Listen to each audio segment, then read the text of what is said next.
Teka lang, girls versus boys ba talaga to? Ba't parang may babae yata sa amin? Tapos yung team namin ni isa lang ng squad. Lahat kami dito F11 maliban lang sa 4 na kakampi ko. Paglalabanin natin ang 5 babae at 5 lalaki. Ang team na mananalo ay mag-uuwi ng 10,000 pesos.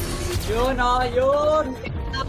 Amin yan, kalalaki yan. Sasabi ko lang galingan nyo kasi yun nung pinagbibigyan kami. Basic, creation camp lang malakas yung mga yan. Hindi ako creation camp. Ako, di yan makakaisa. Sa pa lang, panalo na kami. Sa ML pa kaya. Ngunit bago tayo magsimula, meron akong offer para sa boys. Kung magpipick kayo ng non-meta heroes, bibigyan ko kayo agad ng tigi 1,000 piso. Teka nga, bakit kailangan may partida sa kalaban? Hindi naman porket babae yung mga yan, hindi na kami kayang tupiin yan. Tingnan nyo nga yan, si Francine kay Gigi, tsaka kay Chelsea pa lang, kayang-kaya na kaming matalo. Teka lang, ba't ba kayo nasa gold? Dapat XP ako Oy Raicho, bakit ka nandyan sa XP? At tamo, si Gigi pa kalaban ko. Pag ako nagpapid, walang sisihan Tapusin, pinasok sa loob kahit walang panakas. Okay, wala na, ayoko na. Buti na lang may recall. At ngayon paparating na ang second turtle. Ang team na hindi makakakuha nito ay merong parusa. Sige. Mag-freeze kayo for 20 seconds. Aray ko, bigla naman nagpa-challenge ng ganon. Nasa gold lane ako, hirap na hirap ako pumunta dito sa taas para lang makasama sa turtle fight. Tapos nagkakagulo na ang buong bansa. Si DK, iwanan ko na kasi malambot lang naman yung kailangan kong unahin. Pero wala talaga ako mahuli.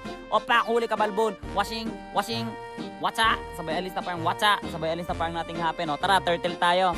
Ay hala, wala pala kaming At dahil boys, ang bigong makakuha nito, di sila maaaring gumalaw for 20 seconds. Push na to hanggang base.